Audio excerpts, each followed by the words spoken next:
My darling Charlotte, since your arrival at Blackthorn Manor, your presence has transformed me. Your strange, solemn beauty has brightened the darkest caverns of my heart and relieved the ceaseless torment of my soul. Mr. Gastropod, Nicodemus. And I know that you have caught the eye of many a handsome young man. Oh, my dear. And that you know some of them quite well. I told you before, we're just exceptionally close friends. And despite all your suitors, you have chosen to remain in my employ. I love you. I don't know what to say. Say that you will marry me. But surely the townsfolk will talk. You are master of all you survey, a man of great family and fortune, and I, a creature of no consequence. Poor orphaned governess, alone in a cruel world. I care not for the judgment of others. I care only for you. Marry me. Even in my wildest flights of fancy, I dare not dream that my feelings might be reciprocated. They are, my dear angel. They are. Marry me. Nicodemus, my precious darling. Betsy, what is the meaning of this? Begging your pardon, sir. Cook would like a word. Can't you see that I'm rather indisposed? It's about the parsnips, sir. The parsnips? She wants to know if you want them mashed or boiled. Bashed or moiled? Oh, that's a different matter entirely. You see, my darling, parsnips, injudiciously prepared, can alter the balance of a meal entirely. One cannot be too careful when it comes to parsnips. I won't be a moment, my darling. So, marrying the master, are you? If he'll have me. And you think that's a good idea, do you, dearie? It's the celestial unions of our hearts. You understand, of course, that he is a moody bugger. Always moping about. Not that much fun at parties. He is introspective. Always going on about the caverns of his heart. The caverns of his heart this, the caverns of his heart that. He is philosophical. Drove his first wife insane. Locked her in an attic for 5 years. That's not exactly normal behavior. He is a nutter! complicated. He's very, very complicated. Dearie, I understand his appeal. He's mad. He's bad. He's dangerous to know. He wears extremely tight trousers. But can you imagine being married to him? Waking up next to that pasty mug every day for the rest of your life. In this drafty old pile of stones. One of the stable lads is hooking up the carriage to take it into town. If you hurry, you can catch him. Mashed parsnips without nutmeg? The very idea! Barbarous! I have given the cook a talking to. The parsnip is our friend. It deserves our respect. Now, where were we?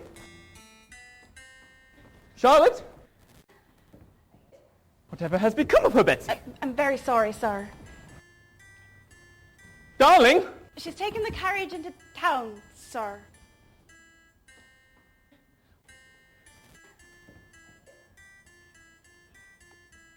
Once again, feel the darkness filling the caverns of my heart. Once again, I feel my soul engulfed in torment. Shall I be forced to forever walk the ramparts of Blackthorn Manor alone? Why do women keep running off on me, Betsy? Why?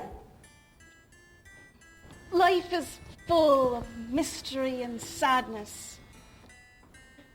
Perhaps you didn't care for the parsnips. Perhaps you're right.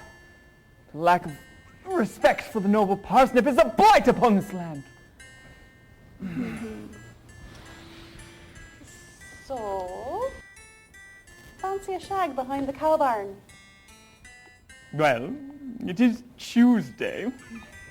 Very well. Oh, the spider web! I've walked through a spider web! Poor Mr. Gastropod. Oh!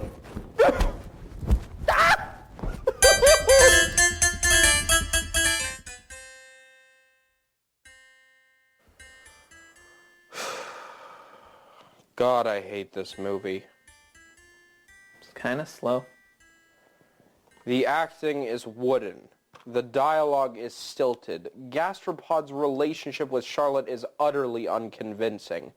Every time I watch it, I am literally filled with rage.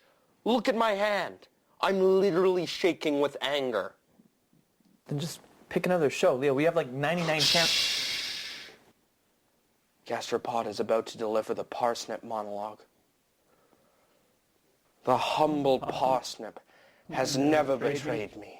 The humble parsnip exposed my heart to has ridicule. never exposed my heart to ridicule. It's so bad.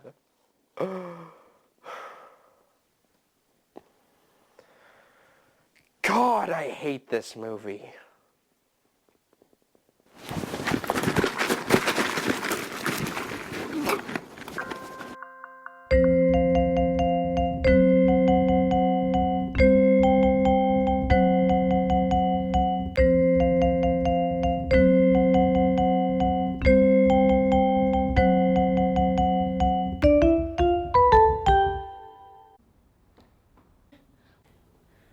Tonight, on Gavin Greggson and Susan Greggson, second row balcony, Dana Murphy stands her ground against Kenny Ty in I Will Love You Tomorrow.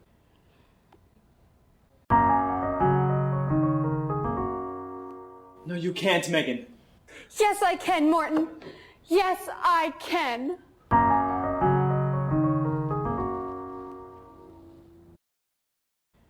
Oh, I like that Dana Murphy. And in this film, she turns out one of the greatest performances of her career. Talented and charming, full of wit and benevolence, she has labored selflessly for years, fulfilling her fans' greatest desires. A titan among women, a mammoth among thespians. Big and bold, she will blaze on, shimmering like the silvery aurora. I'm Susan Greggson. And I'm Gavin Greggson. Second row balcony. Balcony.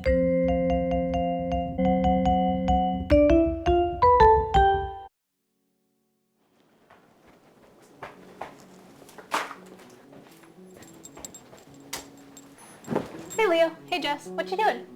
Staring into the abyss, contemplating the futility of our existence. Cool. Speaking of TV, I saw the most amazing movie last night. It, totally broke my brain. Yeah, what's it called? Oh, gosh. I'm not good with names. Okay, can you describe it? Well, there's these guys with a plan, and you think you know what's happening, but then you don't. But then you do, but then you don't, and then at the end of the movie, you're like, pfft. Wow, that's not a lot to go off of. Who's in it?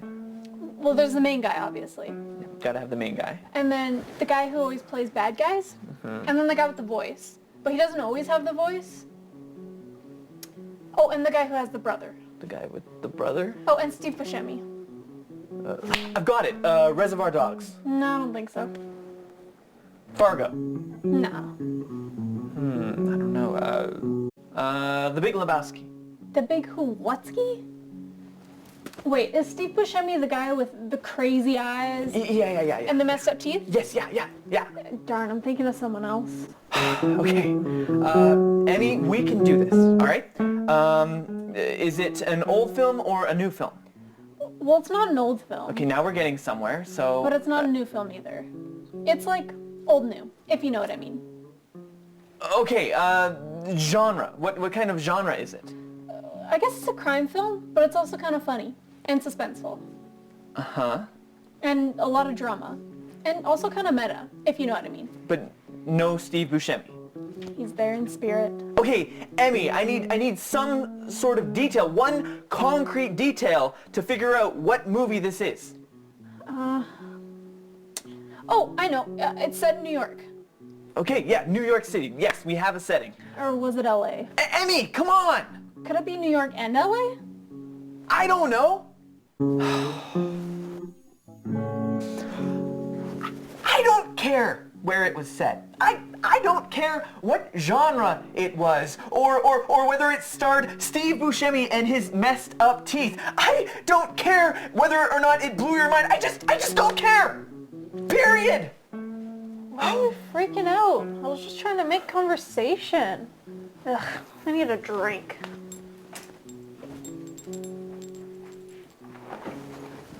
Can you believe her? Incredible. Yeah, where does she get off? I know. The Usual Suspects is a solid film. And Kaiser Soze is classic, but hardly mind-blowing. I mean, I saw the big twist coming 45 minutes in. Wait, what? I guess not everyone can be an expert when it comes to cinema. Oh! This show's just terrible.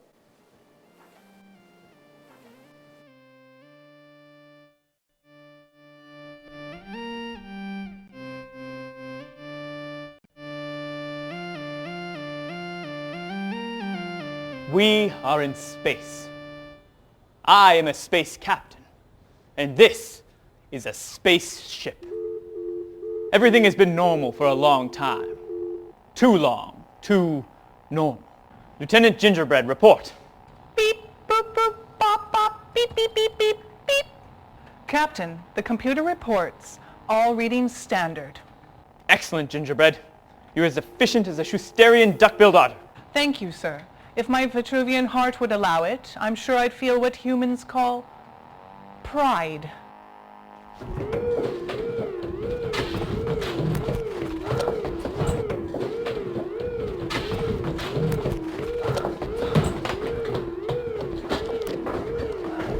Commander Ernesto, report. We're under attack, sir. Space attack? Space attacked, sir. What's attacking us, Ernesto? Beep, boop, boop, bop, boop, boop, beep, beep, beep. The computer says we're under attack by energy. Space energy? Beep, boop. Unknown energy. Is there any possible escape? I have an idea, sir. Lieutenant Commander Beeswax. Let's hear it. We can use technology to escape the unknown energy. Lieutenant Gingerbread, will it work? Beep, beep, beep, beep. The computer says no. Beeswax, you're as disappointing as Petronian space pudding. Sir, we could use different technology in an unexpected way. I'm embarrassed for you, Lieutenant Cupcake. You've let us all down. Sorry, sir. Captain, I think I've got something. Commander Ernesto, what have you got? I've got an idea. And what is it? My idea? Yes. Should I tell you now, or should I wait for something? Yes, what is your idea? Captain, what if we use different technology in a different, unexpected way to escape from the unknown energy? Gingerbread, analysis. Boop. The computer says it's possible, but very risky. I'll take that risk. Crew, prepare to implement Commander Ernesto's space plan. Ready? Now, use different technology differently to escape the unknown energy.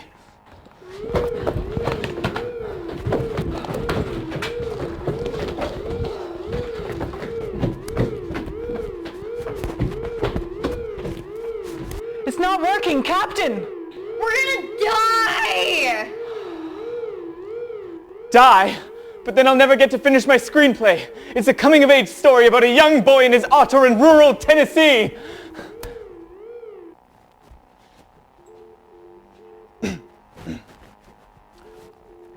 Report! It worked, but just barely. It was really, really close. Excellent. We almost died, and then we didn't. Commander Ernesto, I'd kiss you, but it will make Lieutenant Cupcake jealous. Humorous, Captain. Maybe just a space kiss. Very humorous. Very humorous. Ha! Ha! This must be that strange sensation you humans call hunger.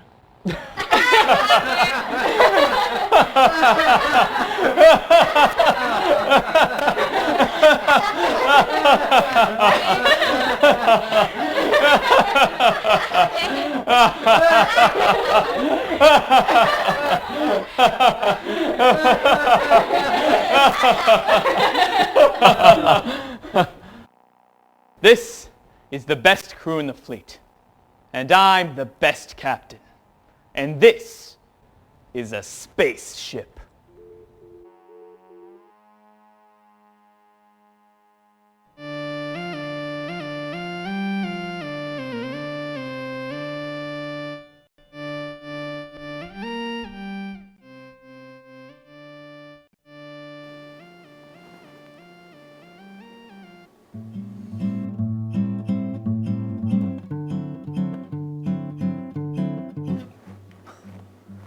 Look at him. Just sitting there watching a movie he despises so that he can mock it. Is this what we devolved to as a culture? Are we so jaded and unimaginative that the only pleasure we can derive from entertainment is suffused with cynicism?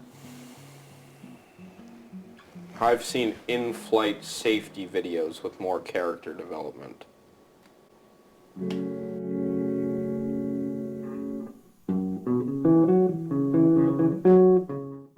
Whatever happened to the shining Spielbergian summers of our parents' generation?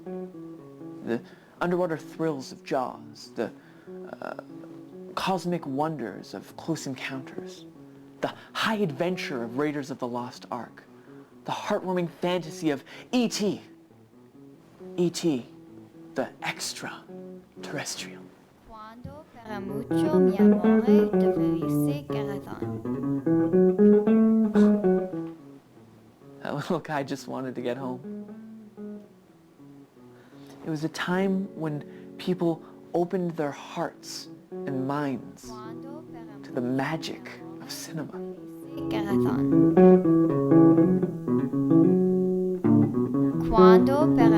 There are fewer than 3,500 great white sharks in the world.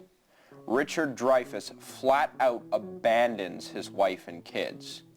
Indy's a grave robber and a xenophobe and a tool of colonialist oppression. E.T.'s not bad. Aside from the pedantic Christ allegory and the fact that it ushered in the modern era of product placement. Reese's Pieces my ass. Quando per mucho mi amore de felice corazón. God, I hate this movie.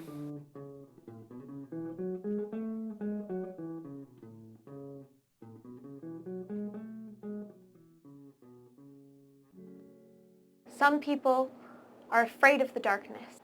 Afraid of the darkness. Excuse me. Bet you're an excellent swimmer. Dude, it's my monologue. Oh, come on. I have one lousy line in this scene. Some people are afraid of the darkness. Afraid of the darkness in the human heart. They want to pretend it's all sweetness and light and bunnies in pink tutus riding tricycles. But not me. I love staring into the shadows, finding out what's there. When I was a girl and everyone else was going to sleepovers and giggling over boys, I learned tarot cards and conducted seances. I once contacted the spirit of Friedrich Nietzsche, and he yelled at me for 3 hours in German. It was sublime. When I was a teenager, I started a death metal band called Acid Reflux Capacitor. We wrote our own songs and practiced for 6 months in my parents' basement. At our first performance, we doused our instruments in gasoline and lit them on fire and vowed never to speak to each other ever again. It was the greatest moment of my life. You see, for me, it's all about staring into the abyss, howling at the moon, and exploring the deepest caverns of my heart. And that makes it hard to meet people. You know what I mean, Mr. Gastropod? Please, call me Nicodemus. I can see this working.